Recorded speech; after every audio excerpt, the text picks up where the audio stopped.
Does that look exciting? No.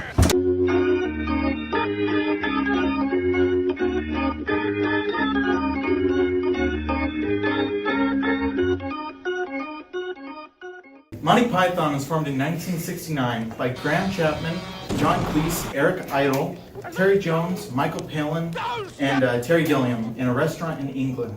The group was discussing a new comedy show for BBC when they came up with the idea.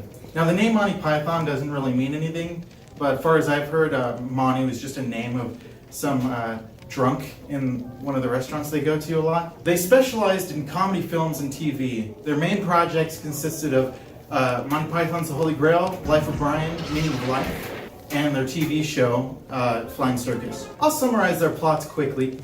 Do any of you want to get in? Because this Okay. Let's do a little. You get in the center. I can just read. You want me to give you an example of how to do it? No. Okay, never mind. All right. No, go away. I'm going to summarize their plots quickly for context's sake. Monty Python's The Holy Grail is pretty much about King Arthur from Camelot. He goes on searching for recruits for Camelot, new knights, and he's actually given a quest from God himself to find the Holy Grail. This task proves to be kind of difficult for his people because they are a bit slow. So their next main project was actually Life of Brian. That was made right after. The Life of Brian introduces Brian. He's actually born the same day of Jesus, you know, that makes him pretty special. He grows up in a Roman-occupied Jew and joins a group to politically fight the Romans. Okay, he's later mistaken for Jesus, and though he is honest about not being the Messiah, he's literally the meaning of life.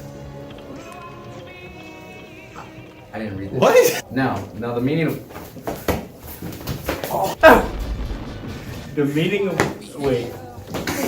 The meaning of life is quite literally about the meaning of life. It shows different stages of life, from birth to death, in comedic fashion. He's fine. Right. 1, 2, 5. 3, sir. 3. The Pythons seem to have mastered even the simplest forms of comedy, as the outright bizarre scenarios and concepts introduced are portrayed with such fine details that they're kept entertaining from beginning to end. One scene from The Life of Brian shows Brian, the main character, falling from a building while being chased by Romans.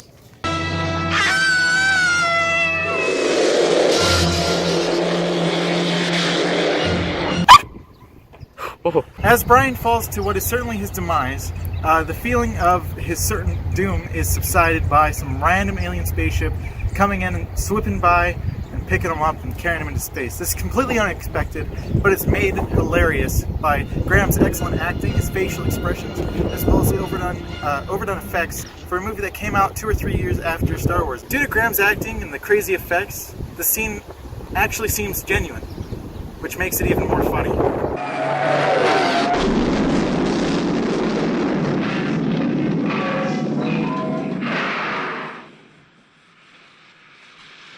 Oh, you lucky bastard. Coming in as the cherry on top is just the revealed pointlessness of the scene as Graham/Brian continues his chase with the Romans. But this is a good shot, though. Okay, let's move. Let's go. Another example of this is when in Monty Python's The Holy Grail, a movie based in 15th century England, the English police show up to stop a medieval battle.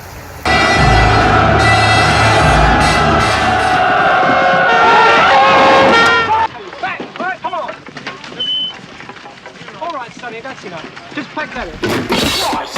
This moment is somewhat foreshadowed throughout the movie, as there are many scenes where there are investigators, etc. And it makes it even more hilarious in the end, because those that haven't been paying attention understand that this kind of validates the theory that this movie just takes place in modern times. The Pythons also aren't afraid to break the fourth wall in their movie, which is pretty much just them acknowledging that they're in a movie. Oh, she is a bad person and must pay the penalty. Do you think this scene should have been cut?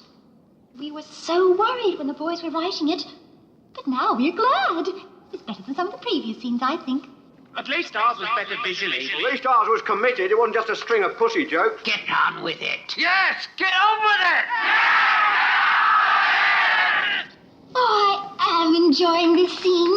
Get on with it! Their comedic timing and reasoning for breaking the fourth wall is just perfect every time. The subtle details and unexplored themes make the Monty Python films some of the funniest films out there. They allow the audience to take a moment to think about the details and realize how little sense it all makes.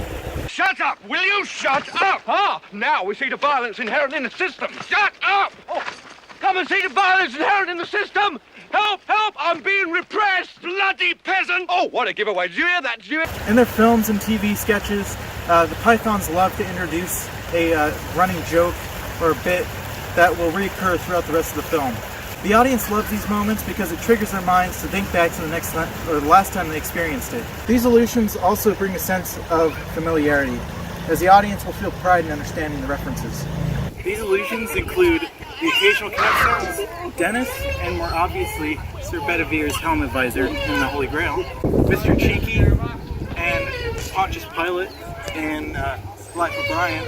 As well as in the Flying Circus, there are many recurring characters. There's Gumby, who pretty much represents an idiot, and then there's the Knight and the Colonel, who both conclude scenes that have been overrun. What makes you think she's a witch? Well, she turned me into a newt! A newt? Got better. The Pythons can make almost anything into a masterpiece. Though the shining example of this is their first film, The Holy Grail. Pythons were unable to get decent funding for this film, so they were pretty miserable throughout the shoot. They had to wear heavy armor under the scorching sun of Scotland. Humid. The Pythons used one castle, Castle Doune, to shoot, and they shot it from just all different angles to make it seem new every time. Though there's one exception, they used a Castle Stalker, to shoot the end scene. The point of this is that the Pythons were able to use very limited resources in a way that never let the audience knew that stuff was just being recycled to them. The audience never knew. The smart usage of their resources not only led to far greater visuals than what many thought was possible, but it also led to the creation of many hilarious jokes. A shining example of this can be found in The Holy Grail, of course, when King Arthur first rides up on horseback.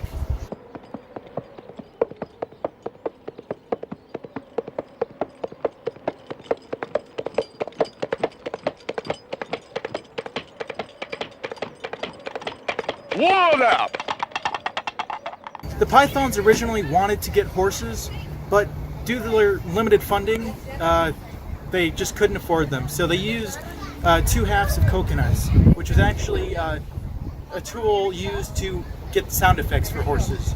Without the brilliant usage of the resources given to the Pythons, many of their jokes would just be non-existent, including those as classic as the coconuts.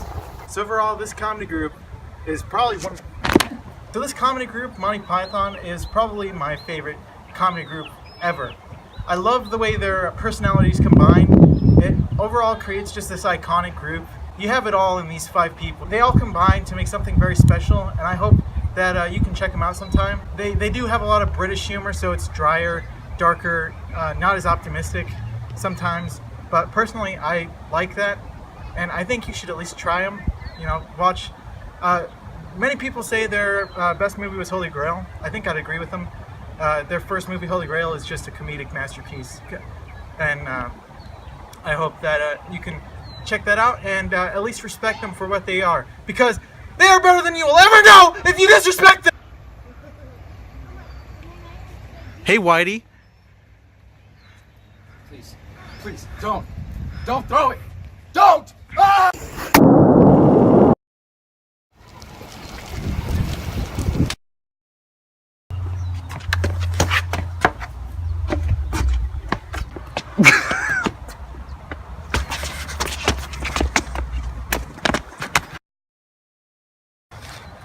Okay, we'll see.